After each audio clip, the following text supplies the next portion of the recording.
कवासी लखमा जी को 2 महीने हो गए हैं, इनको भी न्याय मिलेगा कोर्ट से। देवेंद्र यादव को 6 महीने बंद रखा जेल में, सुप्रीम कोर्ट ने इनको बेल दी है। दुरुपयोग एजेंसीज का धड़ल्ले से कर रही है भाजपा की सरकारें, प्रदेश की और केंद्र की। उसका विरोध हम करेंगे, जनता तक जाएंगे।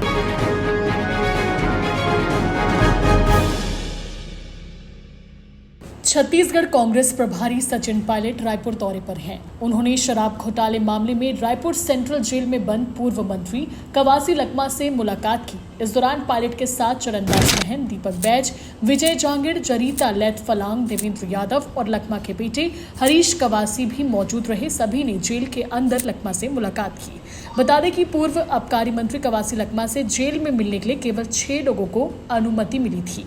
महज चंद मिनट की मुलाकात के बाद जेल से निकलकर सचिन पायलट ने बताया कि लखमा पूरी दृढ़ता के साथ कानूनी लड़ाई लड़ रही हैं। उन्होंने कहा कि केंद्र राज्य की डबल इंजन का काम कांग्रेस पर अटैक करना है। ये व्यक्ति विशेष की लड़ाई नहीं है। पूरे देश में जहां जहां बीजेपी सरकारी एजेंसियों का दुरुपयोग कर रही है, वहां हम विरोध जताएंगे। उस रेड में क्या निकला? रेड करी, उसका निकल कर क्या आया?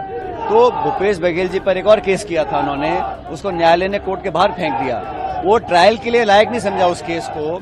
देवेंद्र यादव को 6 महीने बंद रखा जेल में, सुप्रीम कोर्ट ने इनको बेल दी है।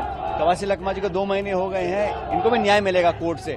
हम लोग लड़ाई न्याय में लड़ेंगे, लेकिन जो दुरुपयोग एजेंसीज का धड़ल्ले से कर रही है भाजपा की सरकारें, प्रदेश की और केंद्र की, उसका विरोध हम करेंगे, जनता तक जाएंगे। पब्लिक सब देख रही है और मुझे लगता है कि विचारधारा से अगर किसी का विरोध है, उसका एक ही उपाय है कि आप एजेंसी को डालो, उनको दबाव बनाओ और उनको पॉलिटिकली कमजोर करने की कोशिश करो, लेकिन इसमें भाजपा नाकाम रहेगी। सचिन पायलट दोपहर को पॉलिटिकल अफेयर्स कमेटी की बैठक भी लेंगे। इस बैठक में प्रदेश कांग्रेस के सभी वरिष्ठ नेता शामिल होंगे।